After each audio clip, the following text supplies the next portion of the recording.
Le dernier jour de Pompéi. Il y a 2000 ans, sur la terre que nous appelons aujourd'hui l'Italie, le puissant empire romain était en plein essor. Le long de sa côte méridionale se dressait une ville belle et animée appelée Pompéi. Avec ses ports et ses marchés, ses théâtres et ses maisons, c'était un lieu où d'innombrables vies prenaient racine. À cette époque, Pompéi était l'une des villes les plus riches et les plus prospères de l'Empire romain.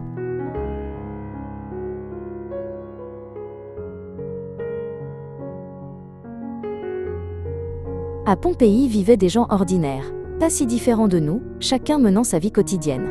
Le boulanger allumait son four avant l'aube et faisait cuire des pains encore tièdes.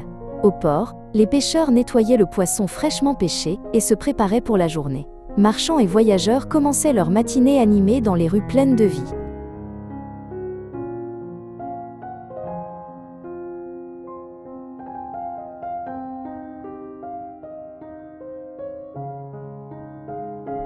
Les enfants couraient dans les ruelles étroites en riant et en jouant. Les nobles fortunés accueillaient des invités dans leurs grandes maisons et profitaient d'heures paisibles. Les soldats chargés de garder la ville accomplissaient leurs devoirs habituels avec calme. Pour les habitants de Pompéi, c'était un autre jour ordinaire et stable, comme tant d'autres.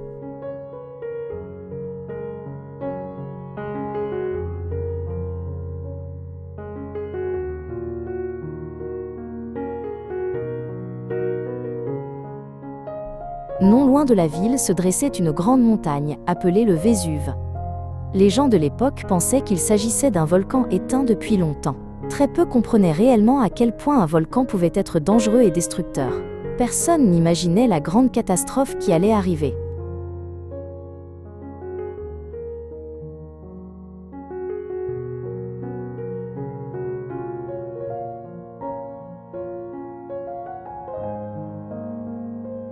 Tôt le matin, le boulanger faisait cuire le pain avec soin devant le four brûlant.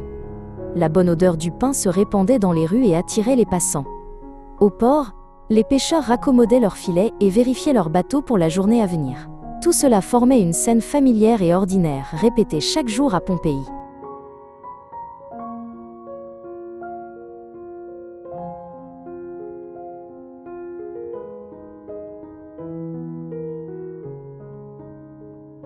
Pompéi était une ville internationale où des voyageurs de nombreuses régions allaient et venaient sans cesse. Dans les auberges et les marchés, de nombreuses langues se mêlaient naturellement. Les vendeurs interpellaient les clients à haute voix tout en travaillant avec ardeur. Ainsi, les rues et les marchés étaient le cœur vivant qui reliait les vies des habitants de Pompéi.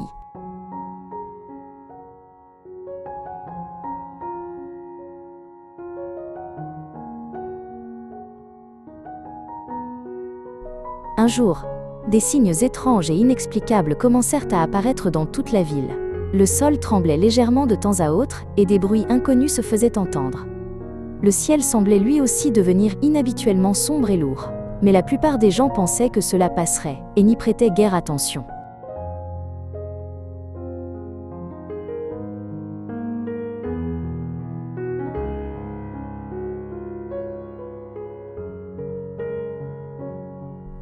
Même les enfants qui jouaient dans les rues commencèrent à ressentir quelque chose d'inhabituel. Des grondements lointains et sourds éveillaient la peur dans leur jeune cœur. Les adultes rassuraient les enfants inquiets et les ramenaient dans leur maison. Pourtant, une crainte invisible se répandait lentement dans toute la ville.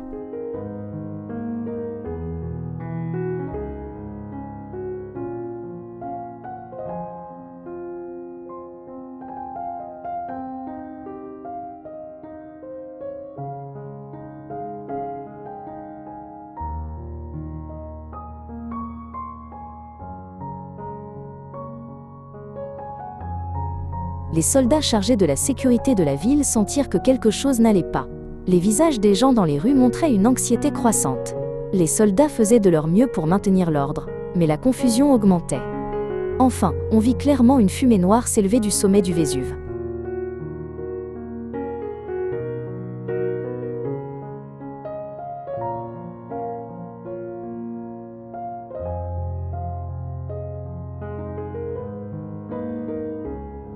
Un marchand tendait ses marchandises à un client comme à son habitude.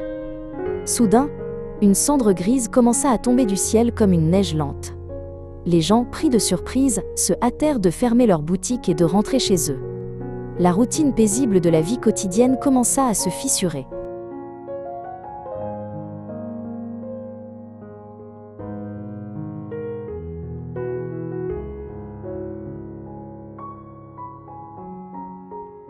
Finalement, le Vésuve entra en éruption dans une explosion immense qui secoua ciel et terre.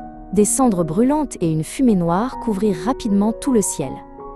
Les gens criaient de terreur et couraient désespérément à la recherche d'un refuge. Les rues autrefois prospères de Pompéi devinrent en un instant un lieu de chaos et de peur.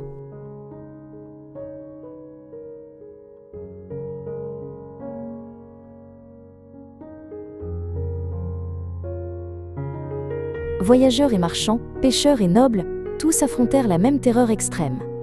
Certains coururent vers la mer, tandis que d'autres fuyaient vers l'intérieur des terres. Mais les cendres brûlantes et la fumée étouffante engloutissaient la ville de plus en plus vite. Les gens s'appelaient par leur nom en luttant désespérément pour survivre.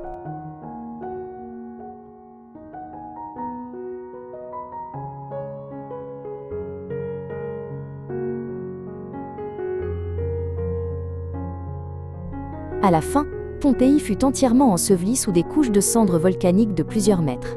Rues et maisons, marchés et ports furent figés dans le temps tels qu'ils étaient ce jour-là. Les vies d'innombrables personnes qui y vivaient s'arrêtèrent en un seul instant. La ville qui avait autrefois prospéré dans l'Empire romain disparut dans l'histoire.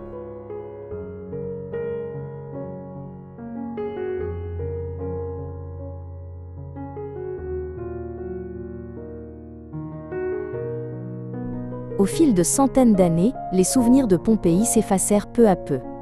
Les générations suivantes ne savaient même plus qu'une ville avait existé à cet endroit. Pourtant, sous terre, ce jour d'il y a 2000 ans demeurait préservé. L'histoire attendait en silence le moment de revenir au monde.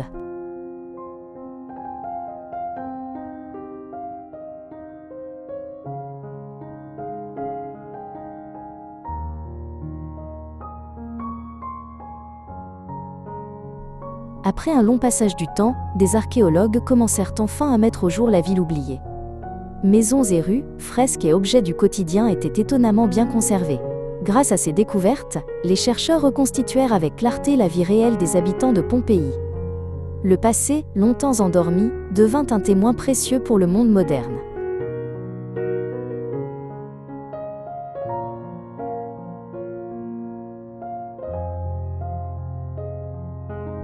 La tragédie de Pompéi n'est pas seulement une histoire du passé lointain.